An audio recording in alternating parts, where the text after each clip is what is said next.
Right.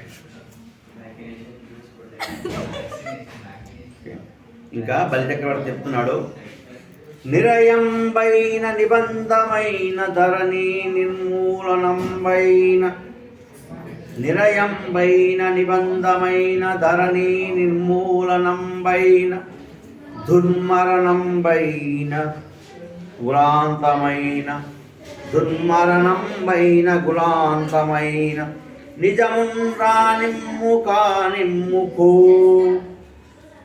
గులాంతమైన నిజమున్ రానిమ్ము కానిమ్ముకో, హరుండైన Hari అయిన నీరజబౌండభ్యాంగతుండైన noun, హరుండైన Hari అయిన నీరజబౌండభ్యాంగతుండైన noun, దిరుగన్నేరదు నాదు జివ్వా వినుమా ధీవర్య వేటికిన్, దిరుగన్నేరదు నాదు జివ్వా వినుమా ధీవర్య వేటికిన్.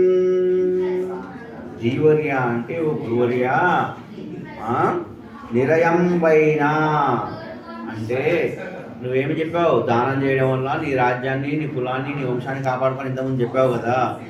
ఈ యొక్క దానం చేయకపోవడం వల్ల ఏమవుతుంది, నాకు ఇవన్నీ మిగులుతాయని చెప్పావు.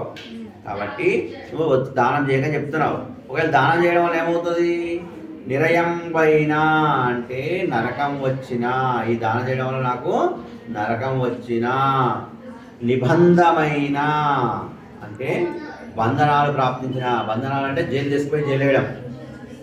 ఇప్పుడు ఆయన 3 అడుగులు అడిగాడు, ఆ 3 అడుగులు ఇస్తే ఏమవుతుందో తెలియదు. కాబట్టి దీనివల్ల ఏమవుతుంది, నిరయంబైన నరకం వచ్చిన, నిబంధమైన అంటే బంధనమైన అంటే జైలు పాలైన, ధరణి నిర్మూలనంబైన, ధరణి అంటే ఈ రాజ్యం మొత్తం పోయినా, ఈ రాజ్యం మొత్తం పోయినా, నిర్మూలమైన పోయినా, దుర్మరణంబైన, దుర్మరణం అంటే అకాల మరణం, కుక్క సాగు తెచ్చినట్టు కదా, ఆ విధంగా దుర్మరణంబైన, కులాంతమైన, కులాంతమైన అంటే నా యొక్క రాక్షస కులం ఏదైతే ఆ కులం మొత్తం నాశనం అయిపోయినా సరే, నా కులం మొత్తం పోయినా సరే, నిజమున్ రానిమ్ము, నిజంగా వస్తే ఇవంటే వస్తే వస్తాయేమో, వస్తే వస్తాయేమో, రానిమ్ము వస్తే రానిమ్ము అంటే నిజమున్ రానిమ్ము కానిమ్ము పో.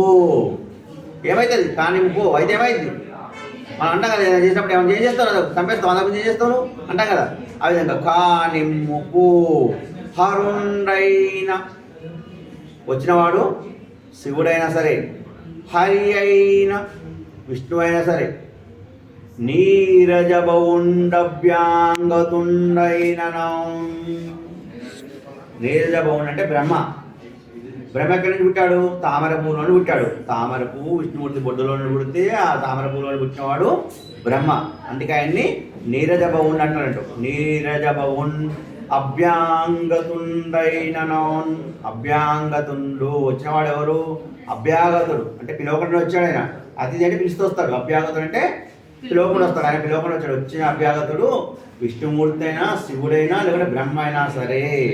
ఓకే, దిరుగన్నేరదు నాదు జివ్వా, నా యొక్క నాలుక ఏదో నాలుకకు 2 మాటలు మాట్లాడడం రాదు. నాదు జివ్వా, నా నాలుక 2 మాటలు మాట్లాడడం రాదు. ఎందుకు అంటే కొంతమంది ముందు ఒక మాట మాట్లాడతారు, తర్వాత వచ్చేవాడికి మాట మార్చి అప్పుడు అట్లా అనుకున్నా ఇట్లా అనుకున్నా అని మాట మారుస్తారు. ఎలక్షన్ ముందు ఒకలా మాట్లాడి ఎలక్షన్ తర్వాత ఒకలా మాట్లాడరాదు కానీ అనుకుంటారు. కానీ ఈయన రాజు అయినా కానీ నేను ముందు ఒక మాట మాట్లాడినా, మా గురువుగారు చెప్పారు, వాళ్ళు చెప్పారు, వీళ్ళు చెప్పారు, కాబట్టి నేను దానం చేయనని చెప్పేసి ఇంకో 2వ మాటని మాట్లాడలేను. కాబట్టి వినుమా ధీవర్య వేటికిన్, ఓ గురువర్య వినవయ్యా, ఇన్ని మాటలు ఎందుకు, నేను దానం చేయకుండా ఉండలేను అని చెప్తున్నాడు.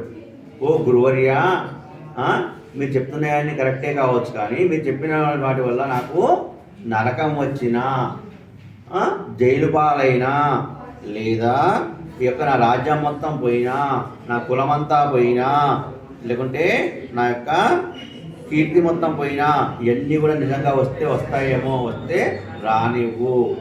కానీ వచ్చినవాడు శివుడైనా విష్ణువైనా బ్రహ్మ అయినా ఎవరైనా సరే నా యొక్క నాలుక ఇచ్చిన మాటను వెనుకకు తీసుకోదు.